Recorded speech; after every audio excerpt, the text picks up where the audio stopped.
more than 100 stations. Heard in 81 provinces, 145 cities, and 1,490 municipalities. Giving voice to more than 300 Radyo Natin announcers every single day.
DXTC 95.9 Radyo Natin FM of Manila Broadcasting Company, MBC Media Group is a proud member of the KBP, Kapisanan ng mga Broadcaster ng Pilipinas, in partnership with the Cotabato Institute of Technology, Foundation Incorporated, KICTI.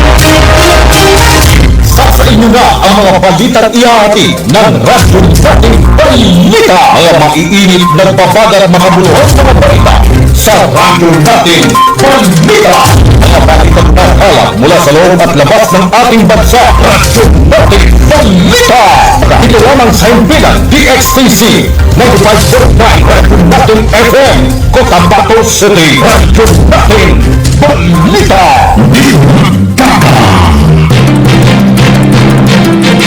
DXTC 95.9 Radyo Natin FM Cotabato City is a proud member of the KBP, Kapisanan ng mga Broadcaster ng Pilipinas of MBC Manila Broadcasting Company or Media Group. Itama po ang inyong mga oras sa buong kapuluan at 3 minuto makalipas ang alas 7 ng umaga. Magandang umaga Central Mindanao, welcome aboard sa Radyo Natin na Balita. Sa ngalan po ng aming butihing station manager, sa aming admin officer, KBP license, sa broadcaster Sir PB Jawarila, sa aming news head, Miss Noronisa Mamital Kusin, sa aming mga media technician, ako po ang inyong makakasama sa loob ng 30 minuto, Radyo Natin Caroline Abas.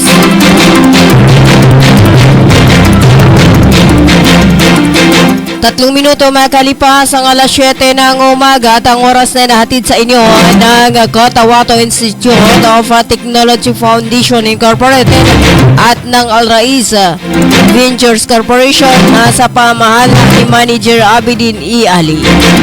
At hatid din sa inyo ng Green Pharmacy para sa mapreskong gamot. Hanapin lamang ang Green Pharmacy na makikita sa tapat lamang ng People's Palace, Suat Avenue, Cotabato City.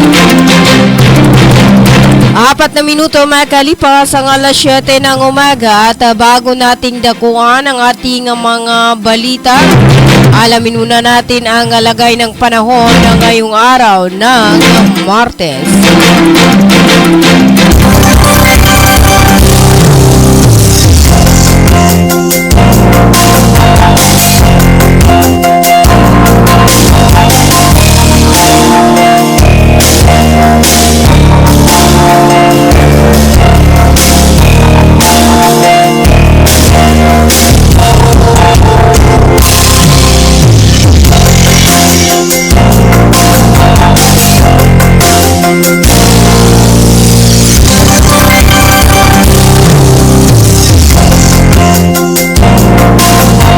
Limang minuto makalipas ang alas 7 ng umaga at ang ating ulat panahon ay inihatid sa inyo ng Ministry of Science and Technology or MOST BARM Cotabato City Field Office sa pangunguna ni MP Minister Bailing Ismantawil at sa buong suporta ni BARM Chief Minister Honorable Abdurrauf Imakakua, katuwang ang DXTC radyo natin na maging alerto at laging handa mga kabangsamoro. Base sa inilabas ng Pag-asa, February 17, 2026, alas 5 ng umaga, ang Islice ay nakakaapekto sa Mindanao. Ang rehiyon ng Bangsamoro Autonomous Region in Muslim Mindanao or BERMM ay makakaranas na bahagyang maulap hanggang sa maulap na papawirin, may pulo-pulong mga pag-ulan o pagkidlat, pagkulog dulot ng Istalisa o mainit na hangin galing dagat Pasipiko. Posible naman ito nga magdulot ng pagbaha o pagguho ng lupa kapag patuloy ang pagbuhos ng ulan o may severe thunderstorm. Ang hangin ay nasa mahina hanggang sa katamtaman na nagmumula sa hilagang silangan na direksyon. At ang baybaying dagat ay nasa mahina hanggang sa katamtaman. Ang temperatura ay nasa pagitan ng 33.0 degrees Celsius hanggang 23.0 degrees Celsius. Sumikat ang araw alas 6 ng umaga at lulubog alas 5:54 ng hapon. At yan ang ating ulat panahon mula sa DOST Pag-asa Cotabato. Ang ating ulat panahon ay nihatid sa inyo ng Ministry of Science and Technology or MOST BARM Cotabato City Field Office sa pangunguna ni MP Minister Bailing Ismantawil at sa buong suporta ni BARM Chief Minister Honorable Abdurrauf Imakakua, katuwang ang DXTC radyo natin maging handa, laging alert mga kabangsamoro. 7 minuto makalipas ang alas 7 ng umaga.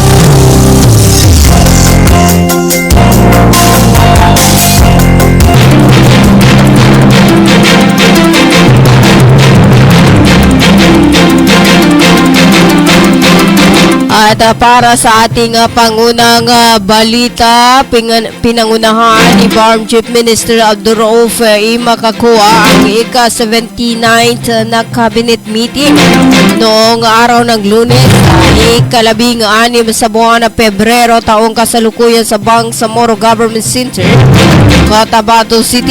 Kabilang sa mga tinalakay sa pulong ay ang paglipat ng sulong, ang performance na koleksyon ng buwis sa rehiyon, ang iminungkahing GCash card para sa mga benepisyaryo ng cash assistance at ang paglikha ng micro, small and medium enterprises development council.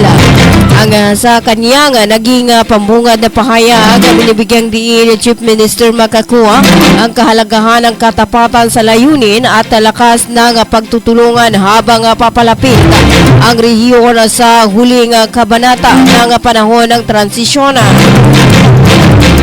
Ani pa ni Makakua ngayon, higit kailanman kailangan natin ang kalinawan sa moral at kolektibong determinasyon upang mapanatili ang ating pag-unlad at matiyagan na ang ating trabaho ay hindi para sa ating sarili, kundi para sa mga taong pinagkatiwala sa atin na pamunuan. 9 minuto makalipas ang alas 7 ng umaga, isang suspect sa pagnanakaw ng motorsiklo at pagpatay sa rider nito sa Maguindanao del Norte ang nasawi matapos umanong manlaban sa mga otoridad noong araw ng Lunes. Isang suspect sa pagnanakaw ng motorsiklo ang pagpatay ang napaslang sa barangay Mirab, Opi, Maguindanao del Norte.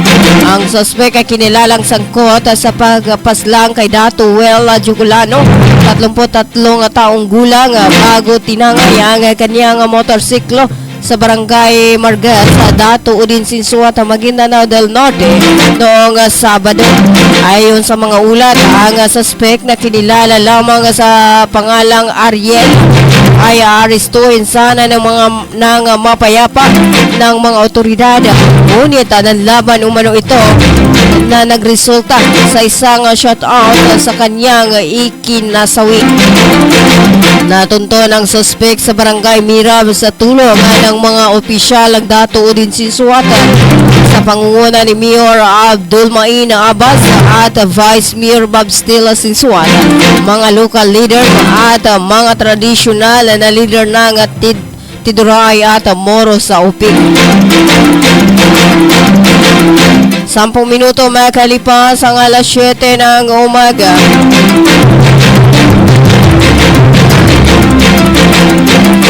May kabuuang 220 barangay rescuer mula sa bayan ng Talipaw. Sulo ang tumanggap ng mga emergency gubag mula sa MSSD Talipaw Units Office. Kamakailan, ginanap ang pamamahagi sa multipurpose gymnasium ng barangay Bilaan kung saan bawat rescuer ay nabigyan ng duffel bag na naglalaman ng solar lamp o flashlight at radio, pito, lubida at collapsible water container, document bag at kompletong first aid kit bago ibinigay ang kagamitan na sumailalim ang mga rescuer sa pagsasanay tungkol sa first aid at basic life support. Itinuro rin ng Talipaw Municipal Disaster Risk Reduction and Management Office ang tamang paraan ng paggamit sa mga gamit na nasa loob ng gubag upang matiyak na handa sila sa anumang emergency. Ang aktibidad na ito ay bahagi ng Ligtas sa Pamilya Project sa ilalim ng Disaster Response and Management Division ng MSSD. Layunin nito na mas palakasin ang kaalaman at kahandaan ng mga lokal na responders para maging mas ligtas at matatag ang bawat komunidad sa lalawigan.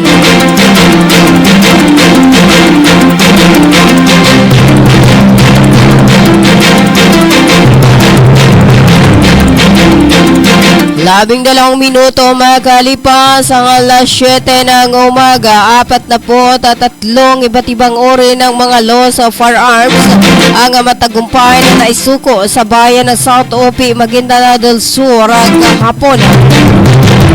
Pinangunahan ni Lieutenant Colonel Aaron T. Gumabaw, Commander Officer ng 57 Infantry Masikap Battalion, ang pagtanggap ng mga isinukong armas.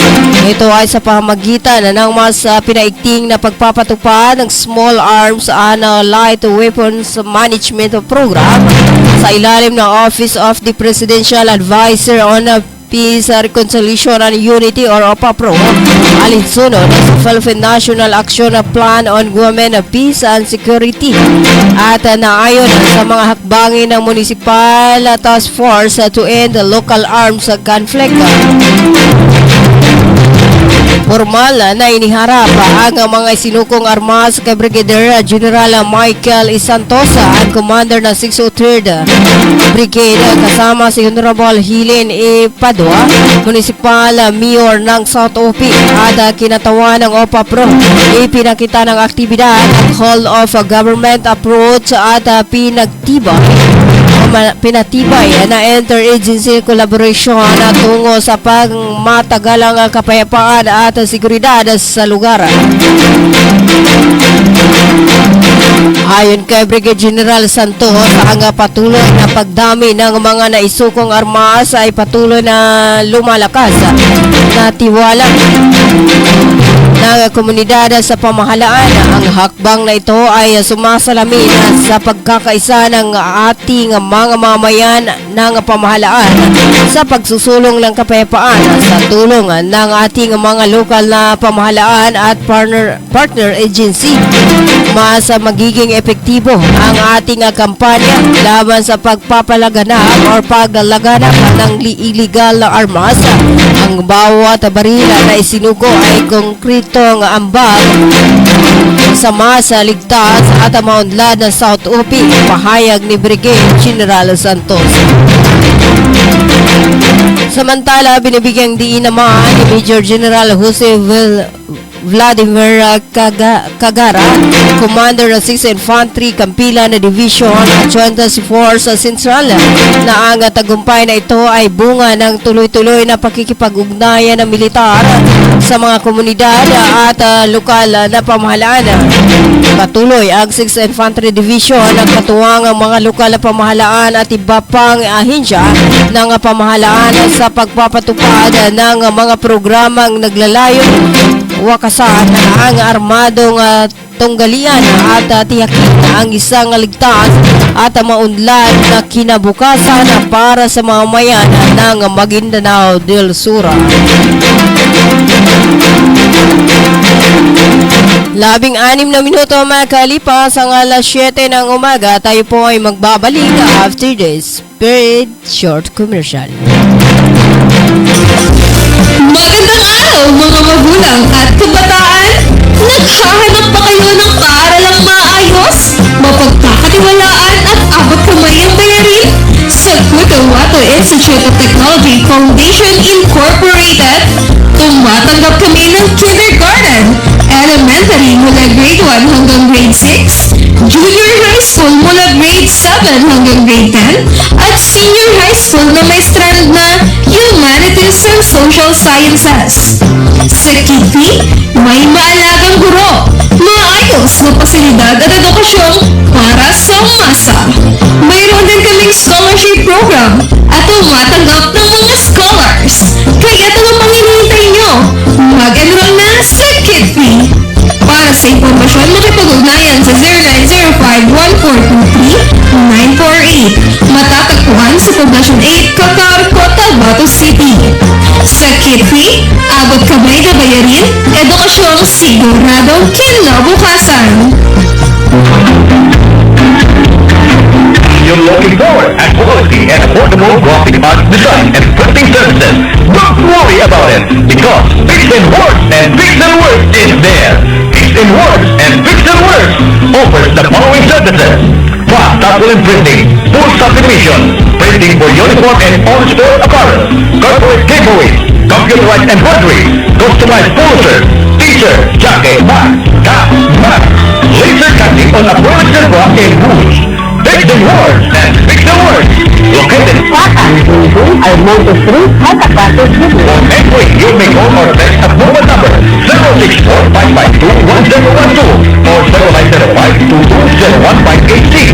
Fix and Works and Fix and Works.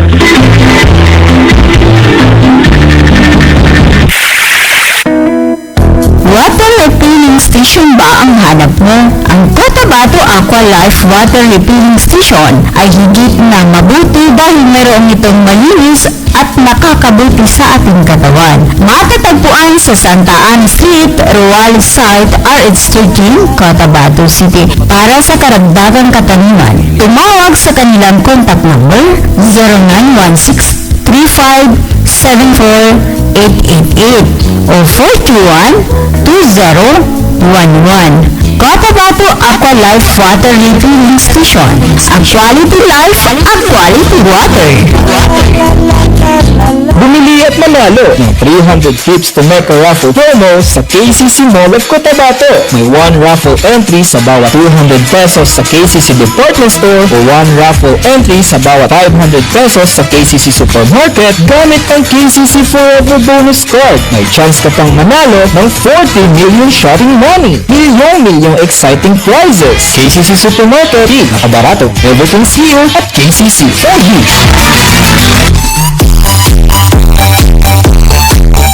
Hello mga mamis. Gusto nyo bang manganak sa dekalidad at libreng paanakan? Halina at puntahan ang Bagwa Lying-in Clinic. Libreng manganak at kasama na ang family planning. Kaya mga mamis, simulan na ang libreng pagpapacheck up. Dito na yan sa Bagwa Lying-in Clinic. Open 24 hours at PhilHealth accredited. Narito ang kanilang mga services offered: family planning, IUD insertion or removal, check-up, pill supply, condom supply, DMPA injection, referrals for bilateral ligation, BTL, natural family planning, NFP method, counseling, maternal and child health, physical exam, breast exam, pelvic exam, prenatal care, postnatal care, pap smear, well body care, immunization, breastfeeding, cord dressing, weight taking, safe, normal, spontaneous delivery, newborn screening. For other services, you may please contact our midwife at landline number 557-4422 or a cell phone number 0917-531-6697. Para sa mga karagdagang katanungan, pwede kayong bumisita anumang oras sa Bagwa Lying-in Clinic at hanapin lamang ang kanilang clinic manager. Ang Bagwa Lying-in Clinic ay matatagpuan sa Kimpo, Bagwa 2, Cotabato City. Owned and managed by Madam Pe Camano Mandi. Tandaan mga mamis, Bagwa Lying-in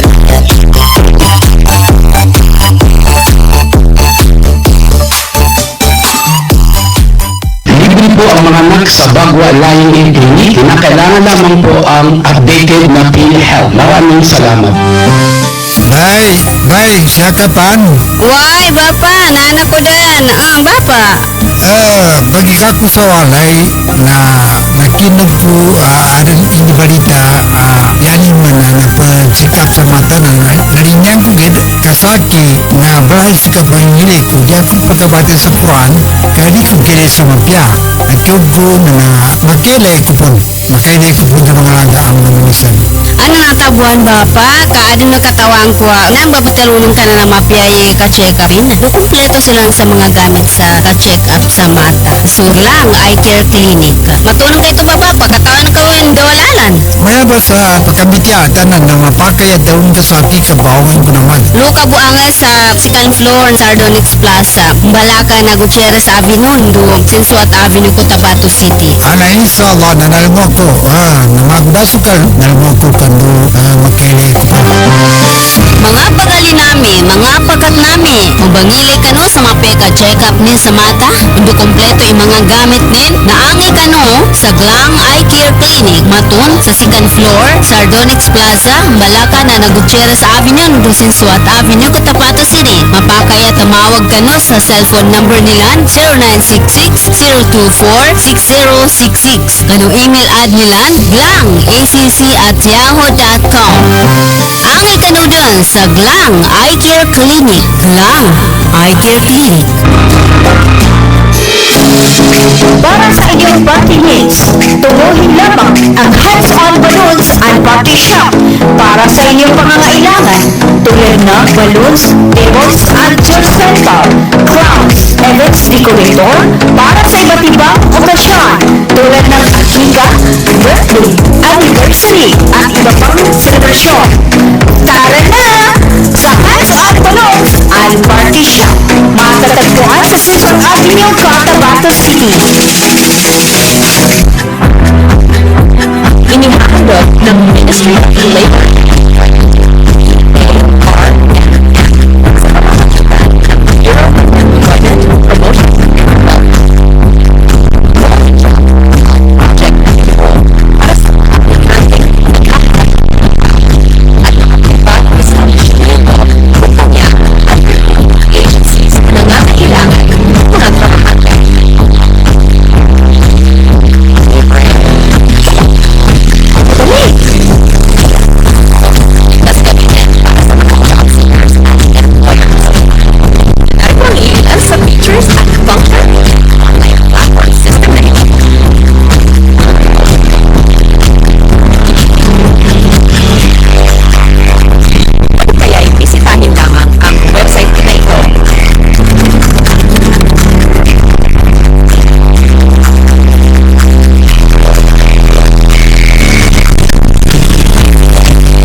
To have fun, yet there's always one song.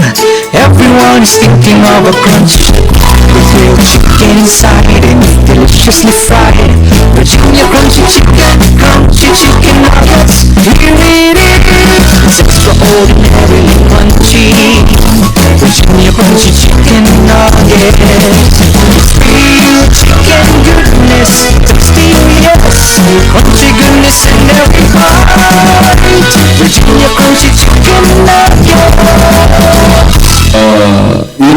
Ganito yung sabihin ko sa inyo. Makinig kayo. Binabati ko po kayo at inanyayahan na makinig dito lang sa himpilang DXTC 95.9 Radyo Natin FM Cotabato City. Maraming salamat po. Sabihin ko sa hindi magaga. Itama po ang inyong mga oras sa buong kapuluan na 25 minuto magalipas ang alas 7 ng umaga. At para sa iba pa nating mga balita, nakibahagi ang MSSD Tugunan Units Office sa isinagawang medical mission noong ika-10 sa buwan ng Pebrero taong kasalukuyan sa barangay Makabuan, Tugunan, kung saan nagbigay ito ng serbisyo sa mga residenteng may pangangailangang medikal sa ilalim ng Beaker sa programa. Bukod dito na mahagi rin ang Ministryo ng 100 family food packs sa mga indigent residents ng nasabing bayan. Ang aktibidad na ito ay pakikiisa ng MSSD Tugunan sa inisyatiba ng 40th Infantry Battalion Medical Civil Action Program. Naging katuwang din sa pagsasagawa ng aktibidad ang Kadulong Hospital at Cruzado Hospital upang masiguro ang maayos at epektibong paghahatid ng serbisyo sa komunidad. Layunin ng aktibidad na mapalapit ang mga serbisyong panlipunan at pangkalusugan sa mga mamayan, lalo na sa mga higit na nangangailangan.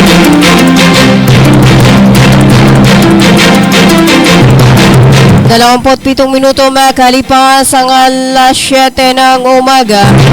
Para sa iba pa nating mga balita emosyonal, nananawagan ng pagkakaisa si Farm Interim Chief Minister Abdurauf Makakua matapos niyang sabihin na may mga nagtatangkang pagwawatak-wataki ang Bangsamoro mo sa region in Muslim Mindanao sa kabila ng patuloy nitong pagtamasa ng kapayapaan. Ang nasabing petisyon samantala, ani pa ni Makakua, I'm trying to unite the entire Bangsamoro. Other want it divided. Pahayag ni Makakua na tumutukoy sa isang petisyon inihain sa Supreme Court na naglalayong alisin siya at 6 pang membro ng Bangsamoro Transition Authority. Ang nasabing petisyon na inihain na bilang isang mandamos case na may kahilingang maglabas ng declaratory relief at iba pang mga remedyo ay kumukwestiyon sa patuloy na panunungkulan ng 7 membro ng BTA at humihiling sa Supreme Court na alisin ang mga ito sa pampublikong posisyon. Kalat online ang mga kopya ng petisyon kung saan nakasaad ang pangalan ni Makakua at 6 pang membro ng parlamento. Para kay Chief Minister, higit pa ito sa isang karaniwang hamon sa korte. Anya isa itong dakog na maaring makasira sa makamita o makasira sa mga nakamita na tagumpay sa ilalim na peace process sa pagitan ng pambansang pamahalaan at ng Moro Front na naging daan sa pagkakatatag ng BERMM.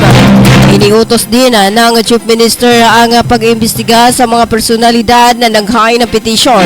Ayon sa kanya, hindi nito layuning patahimikin ang sinumang nais magpahayag ng saluubin, sa halip ay upang matukoy kung may mga operasyon na naglalayong sirain ang mga prosesong nailatag ng regional transition government at ng pambansang pamahalaan tungo sa pangmatagalang kapayapaan sa rehiyon. Samantala, kinukonsidera ng Kongreso ang pagsasagawa ng kauna-unahang Barn Parliamentary Election sa darating na Setyembre 2026 bilang bahagi ng paglipat tungo sa ganapan na pamahalaang pampolitika. Pinalaan ni makakuha na anumang hakbang na may layuning i-destabilize ang BTA ay maaring makakaapekto sa eleksyon at tiwala ng publiko sa buong rehiyon. Idiniin niya na nananatiling nakatuon ang transition ng government sa pagpapalakas ng mga institusyon nito, paghatid ng basic services sa mamamayan at pagtitiyak na handa ang rehiyon para sa isang mapayapa at mapagkakatiwalaang halalan ngayong taon. Naniniwala siya na magpapasya ng Supreme Court batay sa merito ng petisyon. Ngunit nananawagan siya sa lahat ng stakeholders na isang alang-alang ang posibleng epekto ng political infighting.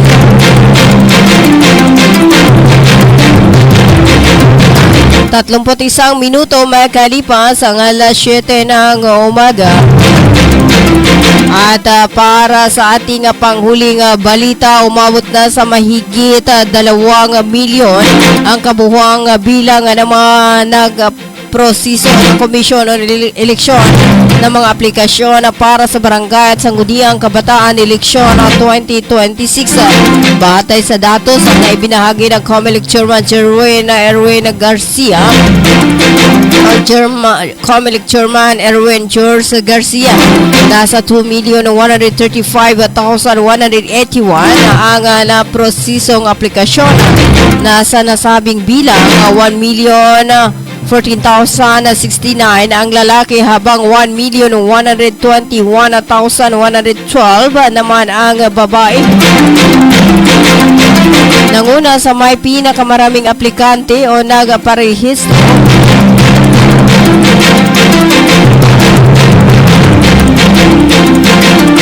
ang Region 4A na mayroong 387,076 at sa Region 3 na may 252,067 at sinundan ng National Capital Region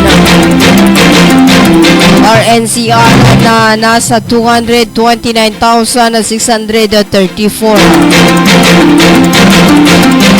Samantala, ayon kay COMELEC spokesperson Attorney John Rixa Laudianco, ang datos ay nakulikta noong Sabado, February 14, 2026. Itinakda ang BSKE 2026 sa November 2 ng taong kasalukuyan. 33 minuto makalipas ang alas 7 ng umaga at yan na po ang kabuuan ng ating radyo natin na balita. At ang ating radyo natin balita ay atid sa inyo ng Ministry of Labor and Employment or MOLIBAR sa pamahala ni Minister Dato Muslimin G. Sema or Bapamosa. At bago tayong magpaalam, ilo po kay Ma'am Omo Otaymin Gampong. Assalamualaikum, Mama Pia Mapita. Yan, magandang umaga po dyan sa Maya Bagua 2 at Lotto Ismaila Sanday. Assalamualaikum, Adijumay Mapia Mapita. San Ramadan Mubarak Sukran from Matano. At hello po kay Ma'am Simbay Adam. Ati Ma'am, good morning. Happy Ramadan Mubarak, watching from Takurong City. At hello po dyan sa may Takurong City. At ngayon po, ngayong araw ay, sa official po na ipinahayag ng Bangsamoro Darul Iftar, ang Ramadan Moon Sighting ay gaganapin ngayong araw, dyan sa may Sharif Kabunsuan na Cultural Complex sa Bangsamoro Government Center, Cotabato City, dyan sa may mamaya. Ito po yung mahalagang kaganapan at pangungunahan po ng Bangsamoro Mufti Sheikh Abdul Rauf Jalani. At panatilihin po nakatutok sa radyo natin dahil ang radyo natin po ay mag-live coverage din. Kaugnay po sa moon sighting. Ang mag-host po ay ang ating butihing station manager at si Sir PB, ang ating program director. 35 minuto makalipas ang alas 7 ng umaga. Maraming salamat po sa pagsama sa akin sa loob ng 30 minuto. Hanggang sa muli sa ganito ring oras at timpilan na 95.9 Radyo Natin FM Cotabato City. Sa ngalan po ng aming butihing station manager, sa aming admin officer at sa aming news head at sa aming mga media technician, po ang inyong nakasama, Radyo Natin Caroline Abas. Magandang umaga Central Mindanao, tuloy-tuloy sa pagbabalita, tuloy-tuloy sa serbisyo. Sama-sama tayo Pilipino at sama-sama tayo Bangsamoro.